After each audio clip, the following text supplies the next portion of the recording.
Alright, so you have your collection and your document and your fields. So now we want to find a way to connect this database to our Python script. How do we do it? First of all, you need to come to your settings. Okay, so I'll come to settings here and I'll say project settings like this. Alright, so when I'm in the project settings, I will, so these are settings you could have actually made to your project. Okay, and if you feel like you want to remove the FirePy for the website, you can just remove it from here. But then what we want to do is you go to service and accounts. Alright, so over here, alright, it's still loading. Good. So over here, it allows you to be able to generate a private key. It allows you to generate a private key for your website or for your app, your script. Okay, so because we are working on Python, you select Python. If you're working on any other language, you just select that language, and it will give you the corresponding script you need to connect to your database. Okay, so this script will allow you to connect to your database, which means that you have to have Firebase admin. Okay, so as you can see, it's using Firebase admin, so you'd have to install it on your command prompt. Alright, so if you've selected for Python, you can just generate key. Okay, now this is very important. They are telling you this because anyone who has this file you're about to create can access your database.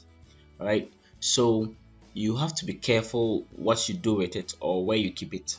So I'm going to select generate key, and it's going to ask me to download it. So for now I'm downloading it to my desktop. But where do you think? Let me just download it straight to our module folder. We have a folder we created for get. I already had something there, so I'm just going to remove it. I don't want to touch it. Okay, so I'm going to leave it there. Okay, so I'm going to save fire script. What's the name? Yeah, I'm going to just save this one into that folder. All right, and then I'm going to hit save. All right, so when I save it, it's done. The next step is going to Anaconda Spyder and connecting Anaconda Spyder to our database so that we can read and write to and fro our database. All right, so let's go to Anaconda Spyder. You can follow my videos by subscribing to the channel and consider leaving a thumbs up on this video. Thank you. Alright, so now that we are at Anaconda Spyder, so remember I told you we need a module, right? The module is called Firebase admin. Okay, so Firebase underscore admin like this. Now if you don't have it, you need to install it from the command prompt, and I've already made videos on how to do it. Okay, so just open your command prompt. It's good to open your Anaconda command prompt if you are using Anaconda. All right, and then just say pip install Firebase admin like this, and then you hit enter. I already have it, so you see that it's fast. If you don't have it, it will take a while to install. So just run that command and then we can proceed. Okay, now if it's successful, good, join me here. If it's not successful, I think you should watch the other video I made. It's long enough and it shows you what to do when your pip command is not successful. Okay, whether you used Anaconda install or pip install, if it's not successful, there are a couple of reasons. So I explained that in the other video, so I think you should go back and look at that video. All right, so now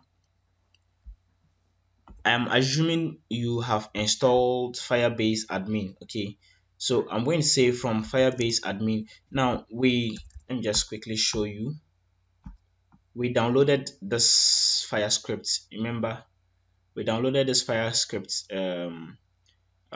key. All right, it's called a key. Okay, so now that we've downloaded it, we are going to use it. Mostly it's good to keep this in a safe place. Okay, it's not advisable to keep it in where your script is going to be. It's good to keep it either in your environment, somewhere on your PC, or to save it somewhere in a folder that is protected. All right, so that others cannot download it and use it. Otherwise you'd have to just remove the whole app. So now, and I'll remove the app after that. So if you intend to use my key, you may not have access to it. I'll remove it after that. So let's import Firebase. I could just say from Firebase admin like this. Import so we'll first import credentials. Okay, now credentials is a library we will use to do our it's called authentication. Okay, so that's what we'll use together with the key to log in. All right, then also from Firebase admin we'll import Firestore. Now Firestore is the database we want to access. All right, so with these two libraries we are good to go. So first let's start by in order to use any what's the name in order to use any Firebase service, you need to initialize the Firebase app. All right, okay, so that's why we are going to start with our credentials. So I'll just say I'll create a file path to my credentials, so I'll call it cred. Okay, so cred equals to, then I'll give it the location to my, let me just go and copy the location. So since they're all in the same folder, I could just skip and then just copy only the file name like this. But to be on a safer side, just hold shift right click and then copy as path. All right, that's a generic way of getting your file path. Then I'll paste it. Sorry. So I add this R, then I paste it to show that it's a directory. Now, if you are so sure they are in the same if you are so sure they are in the same directory, you can just take only this one, okay, and remove these guys. They are not exactly necessary, so you can just put this guy here, okay, like this. That's what I was trying to say.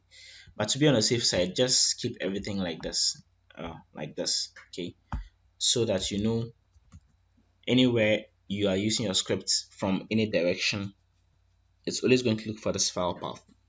All right, so now that you've brought your credentials here, I'm going to do something called, we would also need to just import Firebase admin, because import Firebase admin, because I need to use a command under it. So I'm going to say Firebase, so I'm going to initialize the app. So let me just put a comment here, sorry, comment initialize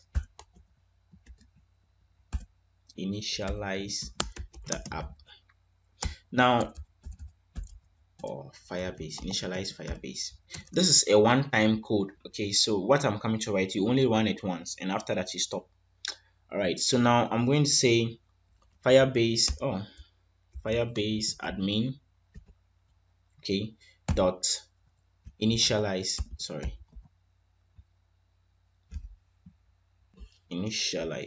oh, see, I skipped a point. We were supposed to finish the login part. We are not done logging in. So if you have your credential path here, so this is your credential path, I'll say login, or yeah, something like this. Login equals to, now we imported this credentials, okay, this credentials, that's what it's going to do. So I'll say credentials dot certificate, then I'll pass in our credential path like this, cred path. I'll pass in the cred path like this, okay.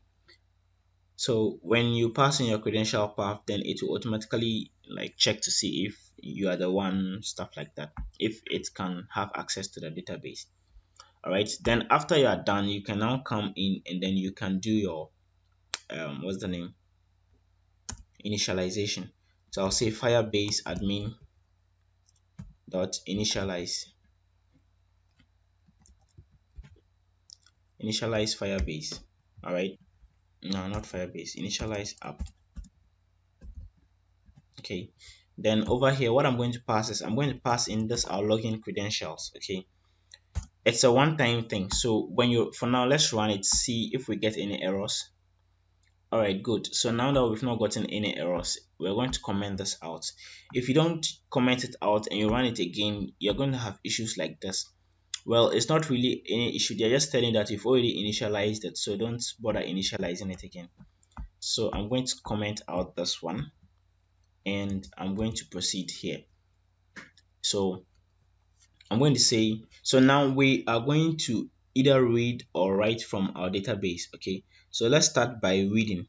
Okay, so before we read, let's connect to that specific collection. So we have a collection here. Where is it? So we've logged into the general place. Now we want to access this customers collection, okay, before we can either read or write to it. So let's do that. And I'm going to say reading from the database. Okay. Okay, so I'm going to say db dot, so let me create a database this thing here. So I'll say firestore.client. Okay, and that's the, should I say, portal to our database. Now that you have, so remember, Firebase is divided into several options. I'm just going to give a recap of what just happened. Firebase has several services. Okay, this is just database, this real-time database, this storage, this hosting, blah blah blah. All right, so basically what we did was, first we logged into Firebase itself by using the credentials. Okay, we logged into Firebase itself by using our credentials. That's the login in part. And then this instance here is called, it's like you are trying to access the database called customers. Also, you are trying to access the Firestore database part. So in order to get the collection called customers, let's read it, and let's just read it straightforward. So I'll say db dot collection. Sorry, I'm having some cold here. So db dot collection, I'll pass in the name of the collection. So the name of our collection is customers. Remember, that's this guy, customers, like this. Okay, so that's the name of the collection. It's called customers. Now I'm going to add dot stream. Okay, now this stream is going to get the data for us in the form of a list. Let's just run it to see if we get any errors or if it works. Good. So now that's okay. So we didn't print it out, so let's print it out. So I'll just say print collection. Now it should give us everything inside that collection, like this. All right, so because we have to convert it, it's giving us, remember, the data is in a form of a JSON, or let me say a dictionary kind of. You have the key and its values. All right, so what you have to do is you need to print it out as you need to treat it as a dictionary. I don't know if you get it. So it's a list containing dictionary. So what we are going to do is we are going to go inside the list like this. So I'm going to say you can check in here. It will give you more information about each of the variables you have. Okay, so I'm going to say for let's say customer in collection. So instead of calling a collection, I could just call it customers. Okay, like this with an S. So for customer and customers, so that it makes logic, it makes sense. For customer and customers, so this is where you are going to treat it, because every customer is a dictionary. Okay, so you're going to treat it in the form, let's just say print. So I'll give it something like this to format it. Okay, so print, then I'll pass in something like this as in a placeholder. All right, it's just a placeholder that prints. Okay, so print, then dot format customers dot to dictionary. That's to dictionary, like this. It's a JSON, but you're going to convert it to a dictionary because it's convertible. All right, and then you are going to, what is there an error somewhere?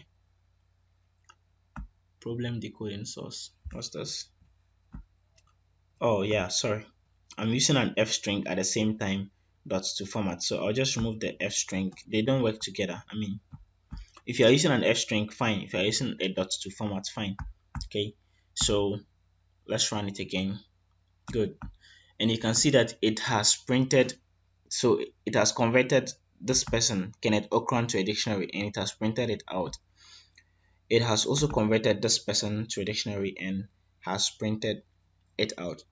So you know that it's going to treat them as it's going to treat them as dictionaries. Okay, so with this you can just go ahead and start treating your data as dictionaries.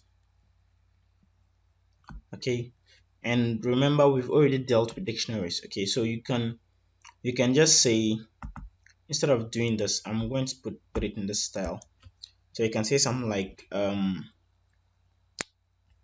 let's create a dictionary called C or cost, or I don't know how you call it, person. Let's call it person. Okay, so that when we take each of them, we'll just break it down into a dictionary. So person is equals to customer, which is what we are receiving from the database. Okay, customer dot to dictionary, like we did before. Okay, so that it will break it down into a dictionary.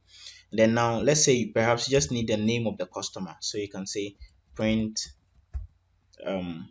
what person. Because it's a dictionary, you can use the dot get option. So person dot get, then you give the name. Okay, person dot get name. I hope I did it right, like this. All right, so now you can see that it just gets the name and print it. Okay, you can put it in any kind of data structure you want. You just have to know, now that I have my data, what do I do with it? Okay, so at least you can access your data from the internet now, or from the Firebase database now. So you can see that it's getting Kenneth and Mary, and it's printing their names out, Kenneth Okran and Mary Joy. Okay, yeah. So the next step is to write. Okay, so let's do that. You can follow my videos by subscribing to the channel. So when it comes to writing, it's pretty straightforward. Okay, you've already gone through this process. So I'm going to comment out all these guys because that's the reading mode. I'm going to comment them out. Okay, so if you were going to write, this is how you do it. So I'll get access to my collection again, or in this case my collection is called customers. So customers equals to, I have access to it like I did before, db dot collection, and then you pass in the name of the collection, customers. Okay, don't make it as a string, just take the name of the collection as a customer, because you want to download it and you want to upload something to it. If you make it as a string, it means you are kind of downloading or reading from it. Okay, so now that you have the collection name or access to that collection, you're just going to simply say, in terms of writing, so customer dot document. So over here, customer dot document. Now if you wanted, so I think I was explaining it here.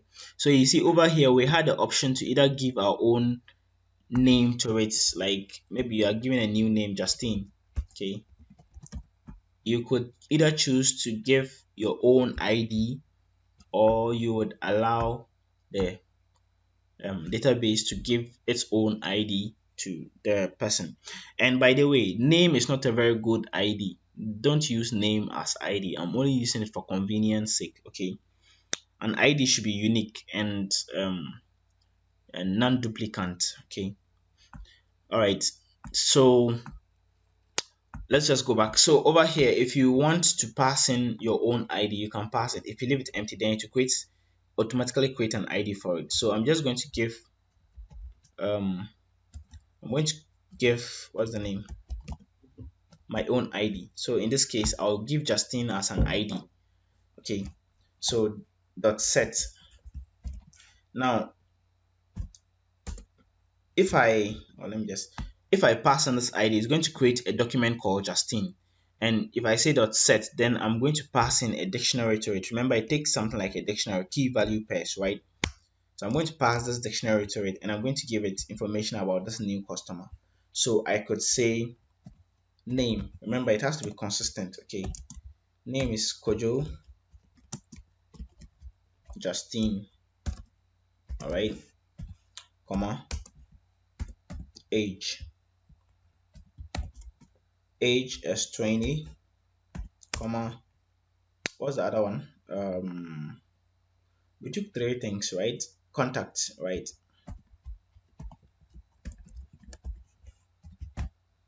Contact is, then you can either pass in as a string or as a, so for now let's just treat it as a string so that it would remember to add a 0.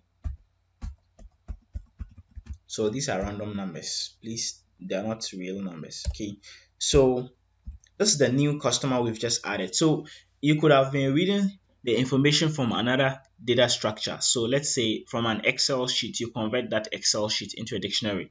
Then now you are passing in the dictionary to your database. So this is basically how to do it. So now let's run it to see if we made any errors. Okay, we didn't make any mistakes. And let's check to see if it reflected. You have another person called Justine here, and this is his information. Okay, so like I was saying, if you had a loop, okay, so if you had a loop, like a data structure, let's say you were reading from a dictionary, you could just say for maybe everyone or for everything, okay, in Excel file, then append. So I mean, you can just run this code like this. So you see that it will do this code for all your customers, assuming there were so many. Instead of adding them one after the other like this, you could just put inside a loop and then you run it. Okay, anyway, so that's basically yeah, so that's basic. What did I do wrong? Customers, oh, I removed everybody. Okay,